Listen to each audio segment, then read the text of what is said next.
ભાવે સાંભળો ને, હું શું કહું તમને. હા બોલ ને બકા. મને 10,000 રૂપિયા આપો ને. અલે મોટે તારે શું કરવા 10,000 રૂપિયા ને? જો જોઈને હું જાણે તમારી જોડે પૈસા માંગુ ને તાણે તમે મને પૈસા નહીં આપતા અને ઉલટાના સામે સવાલ કરો છો. આ તો સવાલ કરે જ ને કે પૈસા કે ઝાડ ઉપર ઉગે છે કે ઝાડ જો તું માગે તાણે ખંચરી તને હાલ દઉં. એ કોક દાડો પૈસા કમાવા જાવ તો ખબર પડે કેવી રીતે કમાવાય. આ તે હું એ તમને ચાની જ કહું કે ઘરે બેઠે કંઈક કરી શકાય ને, એવો કંઈક ધંધો મને કરી આપો તો હું એ પૈસા કમાવું. હાલી તે બહુ જોરદાર વાત કરી હો. આપણે પેલો મેહુલ્યો નહીં અમદાવાદ વાળો, એની વાઈફ વૈશાલીએ આવો જ કંઈક ધંધો ઘરે બેઠા ચાલુ કર્યો. તે મેહુલિયાનો કાલ જ મને ફોન હતો કે તું ભાભીને કંઈક આવો ધંધો ચાલુ કરી આપને. તો ભાભીએ ઘરે બેઠા મહિને 5 થી 10,000 રૂપિયા કમાઈ લે, અને એ હા ઓછા રોકાણ. પણ સનો ધંધો કરવાનો હોય એવું પૂછ્યું કે નહીં તમે એમને? એ તમારા બૈરાઓનો જ છે, વી કેર સેનેટરી પેડ. હા લે ભાવેશ, આ તો હું કરી શકું હો.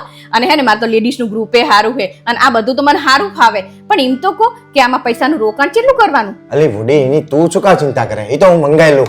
અને હા ઓછા રોકાણમાં 5,000 કરતા ઓછા રોકાણમાં ધંધો ચાલુ થઈ જશે. હા તો હે ને આપણે મંગાઈ જ લો. એ તો હું વેચી મારીશ અને તમે હમણાં જ ઓર્ડર કરી દેજો. હા તો લે, હમણાં જ હું ઓર્ડર કરી દઉં. એટલે 2-3 દિવસમાં કુરિયરમાં આપણા ઘરે આવી જાય વસ્તુ.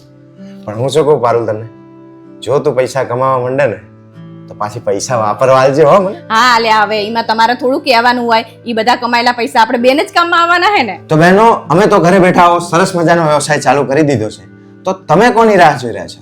જો તમે પણ ઘરે બેઠા હો, કોઈ ધંધો કરવા માંગતા હોય તો નીચે આપેલા નંબર ઉપર ફોન કરો અથવા તો વોટ્સએપ ઉપર મેસેજ કરો અને ઘરે બેઠા જ માત્ર 5,000 રૂપિયાથી ઓછા રોકાણની અંદર કમાવાનું શરૂ કરો.